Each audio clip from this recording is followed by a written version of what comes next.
नमस्कार, खबर उत्तराखंड देख रहे हैं आप और मैं हूं आपके साथ गौरव राजेंद्र। बुलेटिन की शुरुआत करते हैं। हरिद्वार जिले के दौरे पर रहे मुख्यमंत्री पुष्कर सिंह धामी ने कनखल स्थित जगतपुर आश्रम पहुंचकर शंकराचार्य स्वामी राजेश्वर आश्रम से मुलाकात कर आशीर्वाद लिया। इस दौरे पर मुख्यमंत्री के साथ विधायक आदेश चौहान, प्रदीप बत्रा और पूर्व मंत्री स्वामी यतीश्वरानंद भी मौजूद रहे। मीडिया से बात करते हुए मुख्यमंत्री ने भर्ती घोटाले की जांच पर एसटीएफ की पीठ थपथपाई और कहा कि एसटीएफ ने इसमें अच्छा काम किया है। मामले में 25 लोग गिरफ्तार हो चुके हैं। कोई कितना भी ताकतवर व्यक्ति हो, उससे जांच प्रभावित नहीं होगी।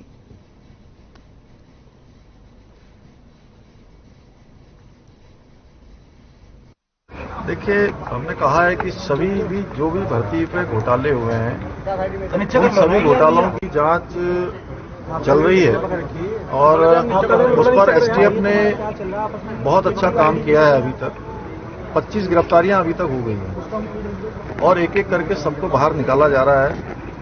चाहे कोई कितना ही बड़ा क्यों ना हो, किसी के तार किसी से जुड़े हो क्यों ना हो, जांच उससे प्रभावित नहीं होने वाली है। और अंतिम व्यक्ति जब तक इस घोटाले में जो लिप्त होगा नहीं पकड़ा जाएगा, तब तक ये जांच चलेगी। उधर जसपुर विधानसभा के कांग्रेस विधायक आदेश चौहान अक्सर सुर्खियों में रहते हैं, जहां एक बार फिर विधायक आदेश चौहान सुर्खियों में हैं। उन्होंने पुलिस प्रशासन पर गंभीर आरोप लगाते हुए कोतवाली पहुंचकर धरना दिया और सैकड़ों की तादाद में कांग्रेसी कार्यकर्ताओं ने जमकर नारेबाजी की। 2 घंटे बीत जाने के बाद धरना स्थगित कर दिया। वहीं विधायक ने बताया कि जसपुर क्षेत्र में सूदखोरी चरम पर है। उन्होंने कहा कि कुछ लोगों का उत्पीड़न सूदखोरों ने किया है और वो लोग मेरे पास आए और कहा हमारी जमीन सूदखोरों ने बिकवा दी है, जिसकी शिकायत उपजिला अधिकारी को दी, जिसके बाद उन पर शिकायत को वापस लेने का दबाव बनाया जा रहा है। जिसके बाद उन लोगों ने मेरे ऊपर हमला कर दिया। पुलिस को अवगत कराने के बाद उनको पकड़कर ले गई और उसके बाद उन्होंने उन्हें छोड़ दिया और उसके बाद मेरा गनर हटा दिया गया। इसमें षड्यंत्र है। उन्होंने जिला कप्तान पर आरोप लगाते हुए कहा कि क्या वो मेरी हत्या कराना चाहते हैं।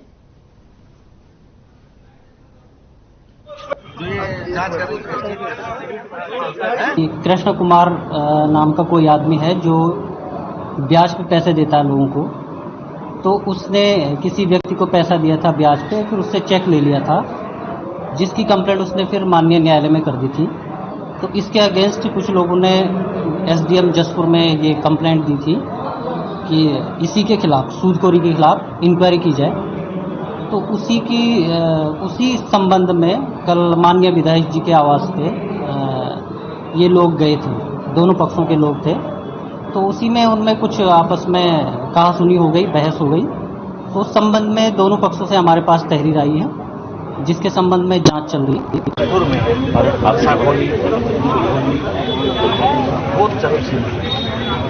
शराब माफिया सब हावी। अभी पहले कुछ उनका उत्पीड़न सूदखोर ने किया था। वो लोग मेरे पास आए कि साहब हमारे साथ लिखवा लिया।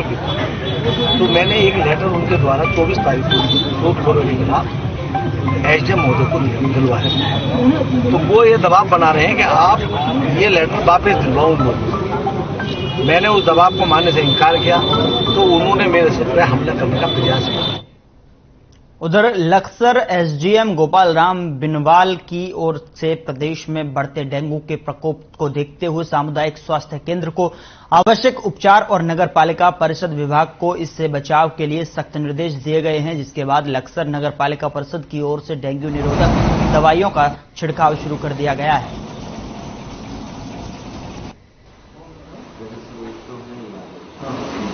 नगर पालिका क्षेत्र में डेंगू की रोकथाम के लिए छिड़काव के निर्देश नगर पालिका को दिए गए हैं। इसके अतिरिक्त अन्य क्षेत्रों में भी जागरूकता और छिड़काव की कार्रवाई की जाएगी। वर्तमान तक अभी डेंगू का कोई प्रकरण तहसील लक्सर के अंतर्गत नहीं आया है और लगातार सावधानी बरती जा रही है। कहीं पे पानी इकट्ठा न हो, सभी लोगों को जागरूक किया जा रहा है।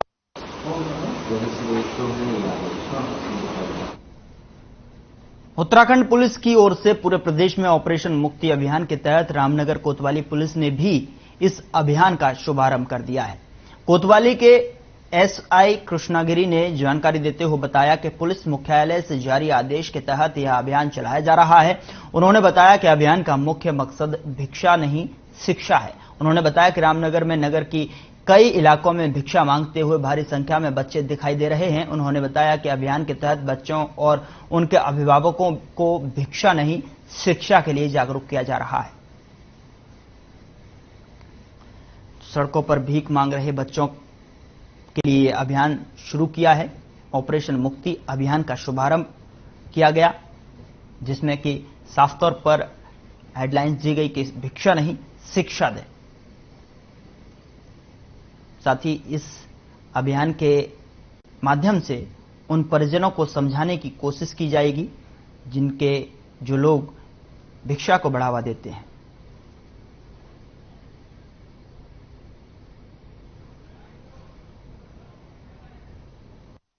उत्तराखंड पुलिस की तरफ से एक मुख्यालय की तरफ से एक अभियान चलाया जा रहा है, ऑपरेशन मुक्ति। ऑपरेशन मुक्ति का मुख्य उद्देश्य यह है कि भिक्षा नहीं दो शिक्षा दो। जो बच्चे असहाय हैं, जिनके माँ बाप बच्चों को पढ़ाने के लिए सक्षम नहीं है, उत्तराखंड पुलिस की तरफ से एक ऑपरेशन मुक्ति के तहत एक अभियान चलाया जा रहा है, जिसके तहत जो बच्चे बाजारों में भीख मांग रहे हैं, हमारा मुख्य उद्देश्य ये है कि उनके माँ बापों को मोटिवेट करते हुए, उनको ये बताते हुए कि अगर आप वास्तव में सक्षम नहीं है इन बच्चों को पढ़ाने के लिए, इनको भिक्षा नहीं, इनको शिक्षा दी जाए। इसी के तहत हमने क्षेत्र में काफी लोगों को इसमें चिन्हित कर रखा है। उनके आधार कार्ड भी बनवाए जा रहे हैं और उनके शिक्षा के उनके उत्थान के लिए स्कूलों को चिन्हित किया जा रहा है। उन बच्चों को स्कूलों में उनका एडमिशन कराया जा रहा है। ये अभियान 2 महीने तक अभी जारी है। उधर ऋषिकेश नगर निगम के सभागार में उत्तराखंड महिला आयोग की ओर से प्रशिक्षण कार्यक्रम का आयोजन किया गया, जिसमें हरिद्वार, देहरादून, टिहरी और पौड़ी से तमाम विभागों के अधिकारी मौजूद हुए। महिला आयोग की अध्यक्ष कुसुम कांडवाल ने राज्य से लगातार हो रहे मानव तस्करी के बारे में चर्चा की। उन्होंने कहा कि पहाड़ की लड़कियों को मानव तस्करी के रूप में यूज किया जा रहा है। जानकारी होने के बावजूद अधिकारी मानव तस्करी को रोकने के प्रति गंभीर दिखाई नहीं दे रहे हैं, जो महिला आयोग के लिए चिंता का विषय बना हुआ है। कार्यक्रम के दौरान कुसुम कांडवाल ने अधिकारियों को प्रशिक्षण देने के बाद कहा कि किसी भी प्रकार की मानव तस्करी होती है और पकड़ी जाती है तो उसके लिए संबंधित शहर के अधिकारी ही जिम्मेदार होंगे।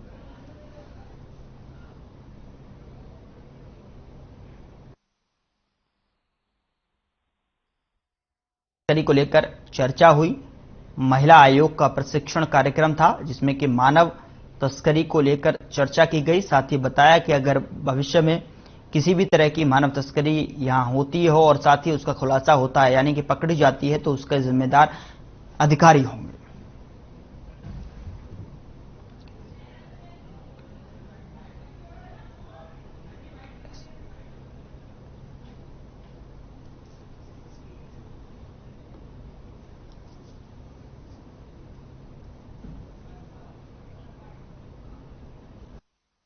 ज्ञापन करें।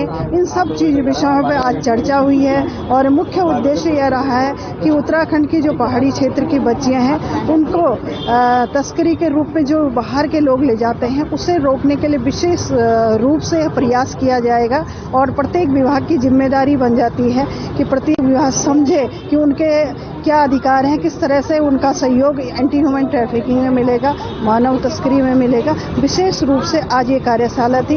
हम महिला आयोग द्वारा 13 ही जिलों में उत्तराखंड के ये कार्यशाला की गई। अभी हल्द्वानी में 3 जिलों की गई है, उत्तराखंड में आज 4 जिलों की गई। अभी यूकेएस एसएससी की ओर से हुई परीक्षा में जो छात्र पास हुए हैं, उन्होंने अब प्रदर्शन करना शुरू कर दिया है। आपको बता दें कि अभ्यर्थियों का कहना है कि पेपर लीक करने वालों की वजह से हम लोग का भविष्य बीच में अटका हुआ है। छात्रों का कहना है कि सरकार मामले की जांच भले ही कर ले, लेकिन मेहनत करने वाले अभ्यर्थियों के साथ अन्याय न किया जाए और जिन लोगों ने अपनी मेहनत से परीक्षा पास की है, उनको तत्काल नियुक्ति दी जाए।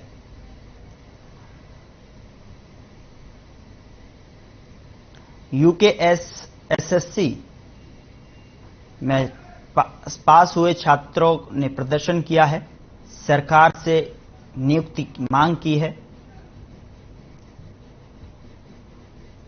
तो प्रदर्शन यूकेएसएससी के छात्रों के द्वारा किया गया है, जो कि छात्र पास हुए हैं।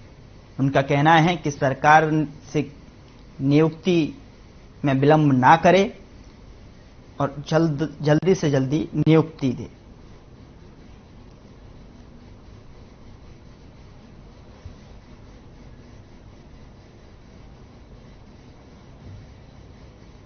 यूकेएस एसएससी की परीक्षा लीक हुई थी, उस मामले को लेकर अब पास हुए छात्रों ने ये प्रदर्शन किया है, जिसमें कि उन्होंने मांग की है कि सरकार वक्त जाया ना करे, नियुक्ति की मांग, और साथ ही साथ जो बच्चे पास हुए हैं उनको नियुक्ति पत्र दे। पास हुए छात्रों ने ये प्रदर्शन किया है और सरकार से नियुक्ति की मांग की है और साथ ही साथ कहा है कि सरकार कार्रवाई कर रही है और आगे करती रहे, लेकिन जो बच्चे पास हुए हैं उनका वक्त जाया न करे, उन्हें नियुक्ति पत्र दे।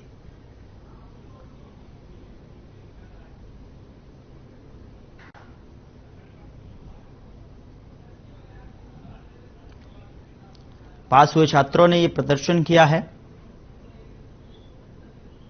जहां पर सरकार से नियुक्ति की मांग की गई है और साथ ही साथ कहा गया है जो छात्र पास हुए हैं उनको सरकार नियुक्ति पत्र दे।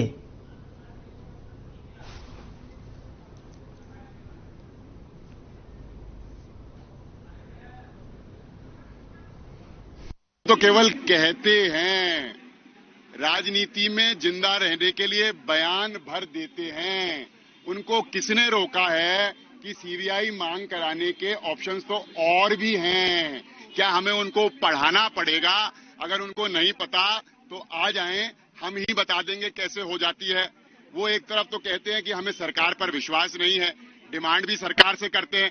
हाँ, करते हैं तो अच्छी बातें करें, पर अगर मान लीजिए सरकार एसटीएफ की इंक्वायरी से संतुष्ट है तो कॉन्स्टिट्यूशन में अनेक प्रोविजंस हैं, कांग्रेस जरा कुछ दमखम दिखाए। मुख्यमंत्री जी ने फेसबुक पे आके एक पोस्ट में कहा कि हम लोग जितने भी विवादित भर्तियां हैं उन सबको रद्द करेंगे, ठीक है। तो तभी से हम लोग जो स्नातक स्तरीय भर्ती परीक्षा में जितने भी मेहनत से चयनित छात्र हैं वो विरोध प्रदर्शन कर रहे हैं और हम लोगों की एक ही मांग है कि मेहनत से जितने भी लोग आए हैं, चाहे हम लोगों से शपथ पत्र भरवा लीजिए और कोई रास्ता न्यायिक रास्ता निकलता है उस न्यायिक रास्ते को आप लोग निकाल लीजिए, लेकिन जो मेहनत से चयन पाकर आए हैं उन सभी लोगों को आप चयन दे दीजिए, नियुक्ति दे दीजिए। क्योंकि एक बच्चा कितनी तैयारी करेगा? 6 साल से हम लोग यहाँ देहरादून में आकर तैयारी कर रहे हैं, फिर हम लोगों ने पेपर दिया, एक बार हम पेपर से लड़े, फिर जो 15 लाख वाले लोग थे उनसे हम लोग पेपर में लड़े, उनमें उनके आने के बावजूद भी हम लोगों ने इतनी मेहनत की कि हमने अपना चयन सूची में स्थान बनाया है।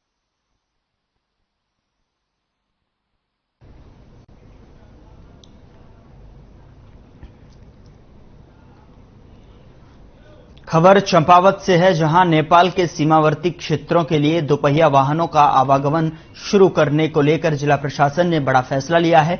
नेपाल जाने वाले भारतीय तीर्थयात्रियों और स्थानीय व्यापारियों के लिए भारत नेपाल के बीच अब 2 व्हीलर व्हीकल की आवाजाही खोल दी गई है। गौरतलब है कि कुछ दिन पहले चंपावत विधानसभा के टनकपुर नगर के गांधी मैदान में आयोजित रक्षाबंधन कार्यक्रम में मुख्यमंत्री पुष्कर सिंह धामी शामिल हुए थे।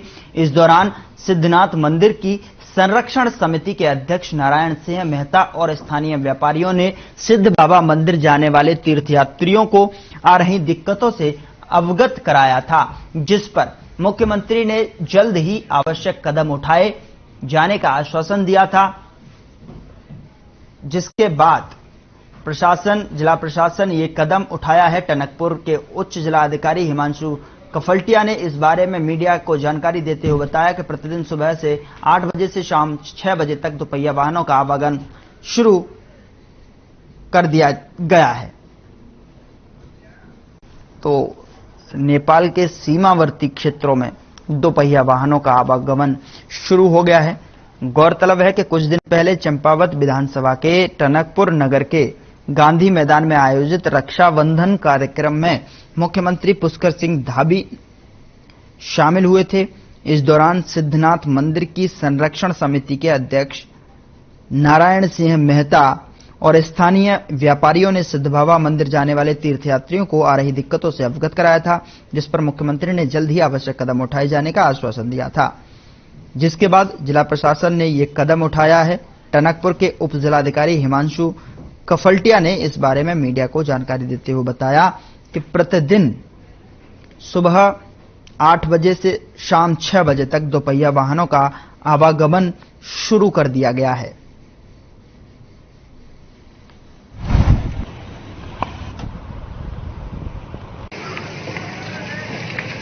भारत नेपाल सीमा पर जो टनकपुर से हमारा ब्रह्मदेव के लिए काफी दर्शनार्थी इंडिया से नेपाल की तरफ जाते हैं।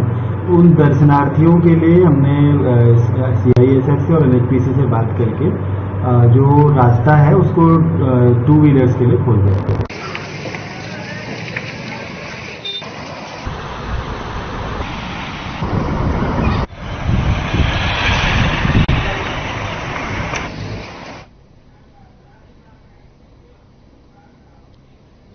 खबर थराली से है, जहां आवासीय मकानों के पास भूस्खलन संभावित क्षेत्रों में सुरक्षा दीवारें न लग पाने से बरसात में भूस्खलन का खतरा मंडरा रहा है। बीते दिनों थराली के अपर बाजार वार्ड में बारिश के चलते हुए भूस्खलन से एक बुलडोजर मकान के पास जा गिरा, जिससे यहां बनी गौशाला को तो नुकसान हुआ ही, साथ ही एक मवेशी और एक मजदूर भी गंभीर रूप से घायल हो गया।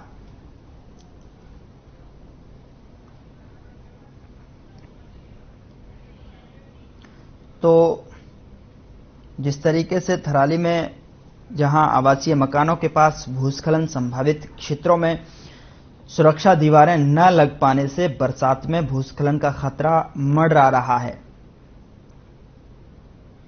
बीते दिनों की अगर बात करें तो थराली के अपर बाजार वार्ड में बारिश के चलते हुए भूस्खलन से एक बुलडोजर मकान के पास जा गिरा, जिससे यहां बनी गौशाला को तो नुकसान हुआ ही, साथ ही एक मवेशी और एक मजदूर भी गंभीर रूप से घायल हो गया।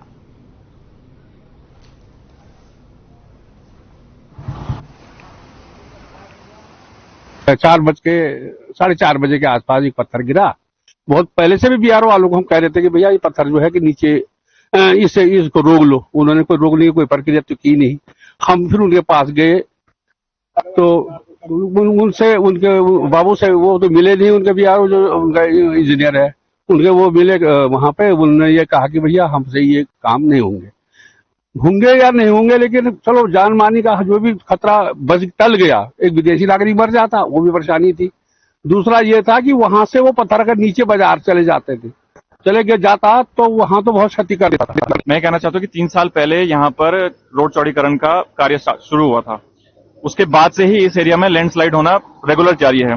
बड़े बड़े पत्थर आना, गाड़ियां यहाँ से कभी तेजी में जाना, कभी रुक जाना। छोटे बच्चे जब स्कूल जाते हैं, सुबह बारिश होती है जब, तो उनको बहुत परेशानी होती है, कभी रुक जाते हैं। और यहाँ पर एक बार तो एक छोटे बच्चे के जब यहाँ पर मलबा आ गया था तो उसके पांव में, वो मलबे से बच रहा था तो गाड़ी ने उसे टक्कर मारी थी तो उसका पांव भी टूट गया था। वो भी नजरअंदाज किया है।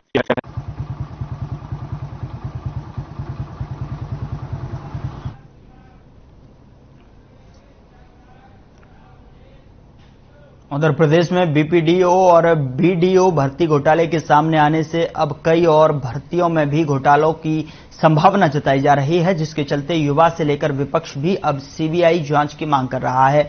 कोटद्वार में कांग्रेस कार्यकर्ताओं ने तहसील परिसर में धरना कर उपजिलाधिकारी के माध्यम से राज्यपाल को ज्ञापन सौंपा, जिसमें प्रदेश में हो चुकी कई भर्तियों के लिए CBI जांच की मांग की है। वहीं भर्ती में अनियमितताएं होने पर दोषियों को कड़ी सजा देने की मांग की है।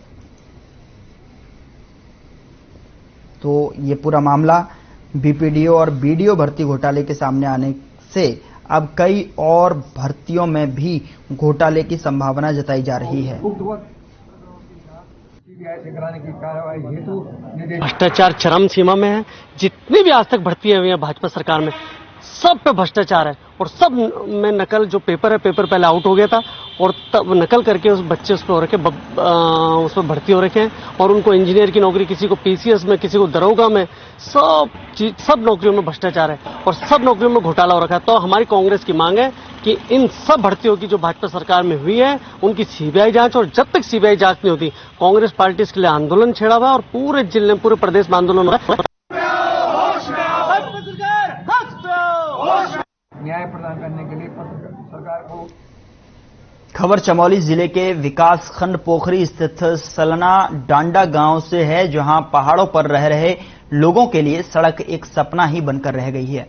ग्रामीणों का कहना है कि बिना सड़क बहुत परेशानी का सामना करना पड़ रहा है। साल 2017 में तत्कालीन मुख्यमंत्री त्रिवेंद्र सिंह रावत ने इस सड़क की घोषणा की थी, लेकिन कई बार विभागीय सर्वे के बाद भी सड़क का निर्माण न हो सका है।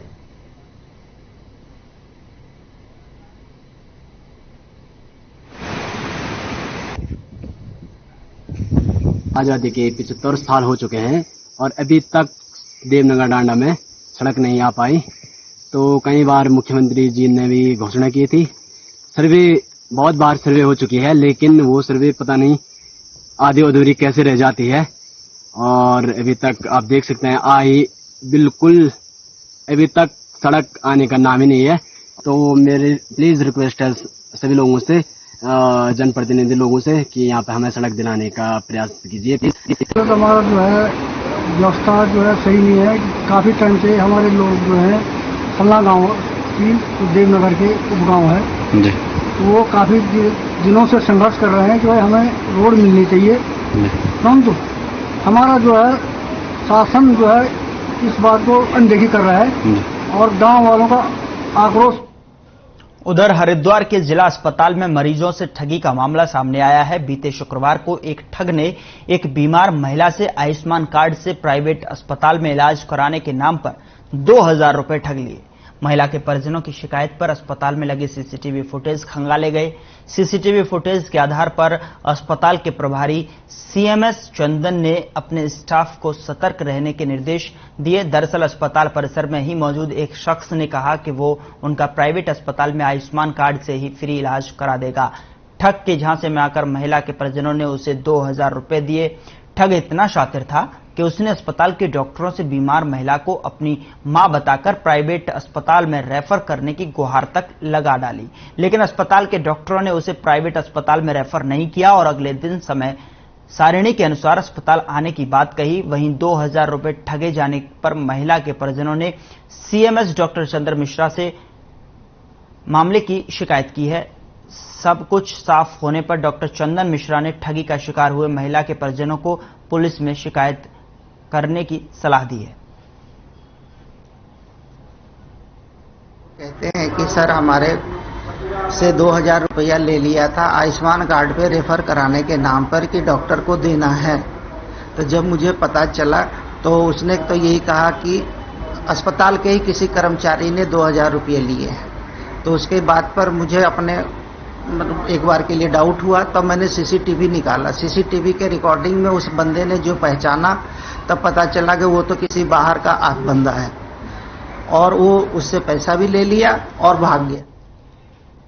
लालकुआ कोतवाली क्षेत्र के हल्दू चौड़ चौकी में पिछले 3 सप्ताह से लापता युवती की हत्या की खबर से सनसनी फैल गई। वहीं सूचना के बाद ग्रामीणों ने जोरदार प्रदर्शन किया। प्रदर्शन के दौरान ग्रामीणों ने पूरे मामले में पुलिस की लापरवाही की बात कही और मामले को लेकर चौकी इंचार्ज को निलंबित करने की मांग की। जानकारी के मुताबिक 3 अगस्त को खड़गपुर क्षेत्र से एक युवती लापता हो गई थी। परिजन लगातार पुलिस से बरामदगी की गुहार लगा रहे थे, लेकिन आज पता चला कि युवती की हत्या कर शव को ऊधम सिंह नगर के किक्षा के बरा क्षेत्र में फेंक दिया है, जिसके बाद पुलिस ने शिनाख्त के लिए परिजनों को बुलाया और मौके पर चले गए। वहीं ग्राम प्रधान का कहना है कि पुलिस लगातार उनको गुमराह कर रही थी। आज इतनी बड़ी घटना घट गई है, ऐसे में पुलिस की लापरवाही उजागर हुई है। पुलिस पर लापरवाही का आरोप लगाकर कार्रवाई की मांग कर रहे हैं।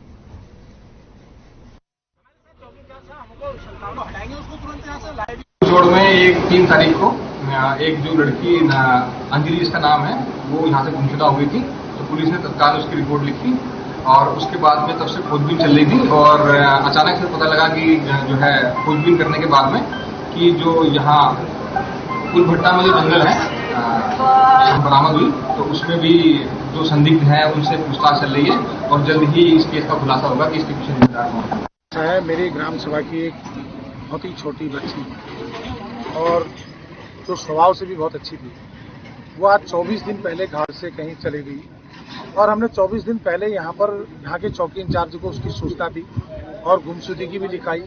उसके बाद बार बार इनसे हम फोन में संपर्क दूरभाष के माध्यम से संपर्क में भी रहे, लेकिन दुर्भाग्यपूर्ण विषय यह है कि चौकी इंचार्ज ने 24 दिन तक हमको ये कहते हुए गुमराह किया कि हमारी सीडीआर नहीं आई है, सीडीआर नहीं आई है। तो मैं ये पूछना चाह रहा हूँ आपके माध्यम से वरिष्ठ पुलिस अधीक्षक महोदय से भी पूछना चाह रहा हूं, जब पुलिस को 24 दिन में सीडीआर नहीं मिल रही है तो और लोगों को। उधर देहरादून पुलिस को एक बड़ी सफलता हाथ लगी है। आपको बता दें कि पुलिस ने चेकिंग अभियान के दौरान बिना पुलिस सत्यापन के कर रहे 21 लोगों को गिरफ्तार कर लिया है। साथ ही पुलिस ने मकान मालिकों के खिलाफ कार्रवाई भी की है। एसपी देहात ने मकान मालिकों से अपील की है कि वह जल्द से जल्द अपने किराएदारों के सत्यापन करा लें।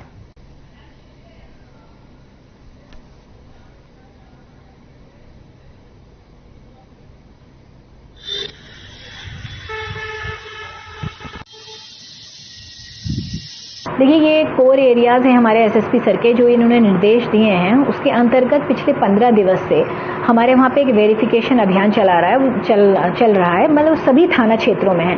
तो उसमें हर चौकी इंचार्ज को, हर थाना प्रभारी को ये टास्क दिया गया है कि वो अपने अपने क्षेत्र में ये अभियान चलाएंगे, ताकि जो व्यक्ति जो बाहर से, ऐसा कई बार ऐसा हुआ है, संज्ञान में आया है कि बाहर से अपनी पहचान छुपा के कई बार यहाँ पर कोई क्रिमिनल्स भी रहते हैं किराए के घरों में। तो उसी को देखते हुए कि हर, मतलब हमें तस्दीक हो कि हर व्यक्ति जो है वो कोई क्रिमिनल नहीं है और यहाँ पे कोई भी ऐसी आपराधिक घटना नहीं कर सकता है, उसी क्रम में हम ये सत्यापन अभियान चलाते हैं।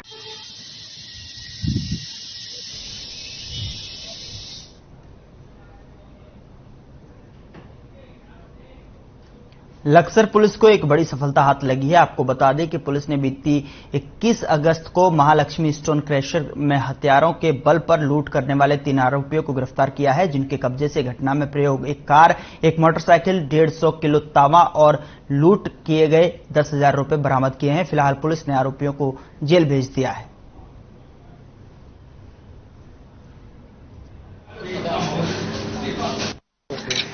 हथियारबंद 10-12 बदमाशों ने महालक्ष्मी स्टोन क्रशर में जो डकैती घटना को अंजाम दिया था, वहां से तांबा और अन्य सामान जो है वहां से लूट लिया था। इसके संबंध में सतीश कुमार जो वादी मुकदमा है, हरियाणा के रहने वाले हैं, उनके द्वारा 22 तारीख को मुकदमा दर्ज कराया था। डकैती में धारा 395 में मुकदमा दर्ज किया गया था, जिसमें जो है सीसीटीवी फुटेज का पीछा करते हुए हमने जो है एक वाहन को ट्रेस किया, सेंट्रो कार थी हरियाणा नंबर की, और उसमें से कल 3 अभियुक्तों को गिरफ्तार किया गया।